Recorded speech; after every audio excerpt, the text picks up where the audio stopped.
Berlim e Brasília parecem estar em sintonia em alguns pontos. Vocês fizeram falta, caro Lula.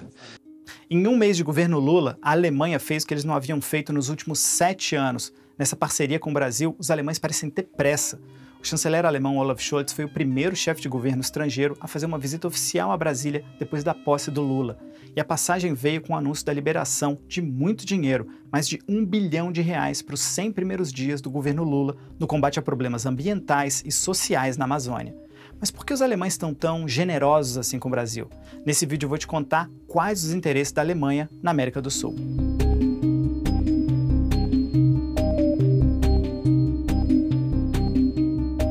Para início de conversa, é preciso dizer que em relações internacionais as coisas não funcionam na base da mera caridade. Geralmente existe um alinhamento de interesse. E é esse o caso dos alemães agora com o Brasil. Existe uma afinidade entre Brasília e Berlim nesse momento. Isso já tinha ficado muito claro na posse do Lula, quando o presidente alemão Frank Steinmeier foi lá pessoalmente.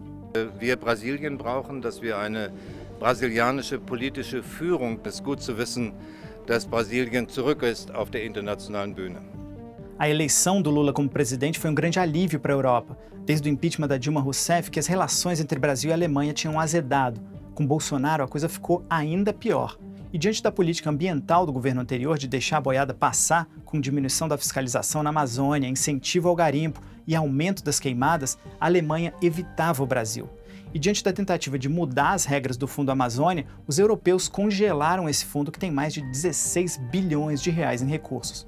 No governo anterior, o Brasil estava totalmente isolado no mundo e era visto como um pária mesmo. Isso não só pela política ambiental, teve ainda o negacionismo durante a pandemia, o alinhamento automático ao governo de ultradireita do Donald Trump e muitas declarações antidemocráticas, entre outras coisas. É bem verdade que no caso de Lula e Scholz existe uma afinidade política. Os dois são políticos social-democratas. Um colega de partido de Scholz chegou a visitar o Lula na prisão em Curitiba.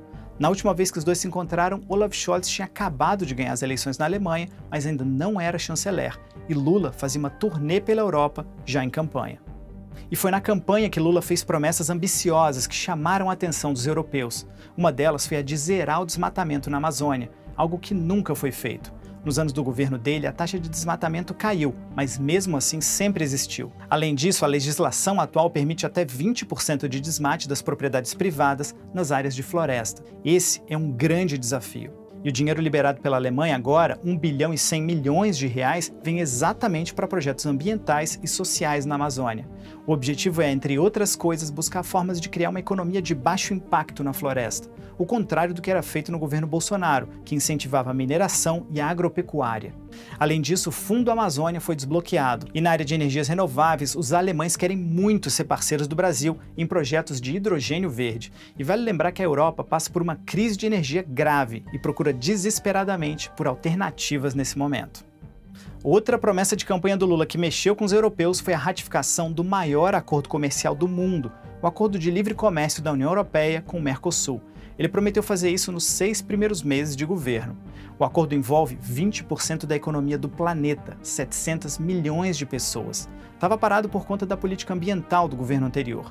Agora, teoricamente, teria tudo para ser ratificado. Na visita ao Uruguai, Lula até prometeu ter pressa na questão, e Scholz em Brasília concordou com isso. Mas na coletiva de imprensa, Lula disse isso aqui, ó. Nós vamos trabalhar de forma muito, mas muito dura para que a gente possa concretizar esse acordo. Alguma coisa tem que ser mudada. Ele não pode ser feito tal como ele está lá.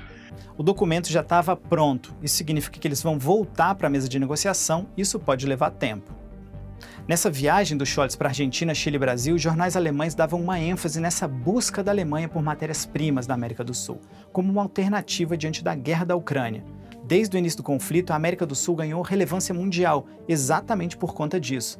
Historicamente, a América Latina sempre foi exportadora de matéria-prima, produtos agrícolas, carne, minério, e uma importadora de produtos com maior valor agregado, como máquinas, computadores e carros, que, claro, custam muito mais caro. Na balança comercial entre Brasil e Alemanha, por exemplo, no ano passado, os europeus tiveram um superávit de 6 bilhões e meio de dólares. Agora, o governo brasileiro, assim como a Argentina, eles querem usar esse momento favorável para mexer no acordo de forma que ele não atrapalhe uma reindustrialização da região. E talvez possa até ajudar. Por exemplo, a Alemanha tem um grande interesse no lítio da Argentina e do Chile, que é um metal fundamental para a produção de baterias. E o mercado de carros elétricos tem explodido na Europa e no mundo. Uma possibilidade seria, ao invés de simplesmente exportar o metal bruto, o lítio, construir uma fábrica de baterias na Argentina e agregar valor ao que se vai exportar. E claro que assim você também gera mais empregos qualificados na região. Mas essa vontade do governo brasileiro de rediscutir o acordo vai criar um atraso e pode até emperrar a negociação de novo. Um ponto muito importante para os alemães era receber apoios para a Ucrânia nesse contexto de guerra. Durante as eleições, Lula havia dito que a Ucrânia também seria culpada pela guerra. Aqui a gente viu uma mudança de postura do presidente brasileiro. Hoje eu tenho mais clareza da razão da guerra e eu acho que a Rússia cometeu o erro clássico de invadir, sabe, o território de outro país, portanto a cruz está errada. Mas a Alemanha tinha pedido que o Brasil repassasse munições de tanques para a Ucrânia, e nisso o Brasil não concordou. O Brasil não tem interesse em passar as munições para que ela não seja utilizada na guerra entre Polônia, entre Ucrânia e Rússia. O Brasil é um país de paz. O último contencioso nosso foi na Guerra do Paraguai. E, portanto, o Brasil não quer ter qualquer participação, mesmo que indireta, porque eu acho que nesse instante do mundo nós deveríamos estar procurando quem é que pode ajudar a encontrar a paz entre Rússia e Ucrânia. Na Alemanha, alguns jornais viram isso como uma derrota para o Scholz. Lula sugeriu ainda a criação de um grupo de países para tentar o fim da guerra, inclusive com a participação dos chineses. E teve um outro assunto importante. Tanto a Alemanha como o Brasil querem ter um assento permanente no Conselho de Segurança das Nações Unidas. E na reunião se falou da criação de um G4, junto com Índia e Japão, que também querem ter voto nesse Conselho da ONU. Esse apoio ao multilateralismo é algo que agrada os europeus. E ao que tudo indica, a gente vai ver uma aproximação cada vez maior entre Brasil e Alemanha nos próximos meses.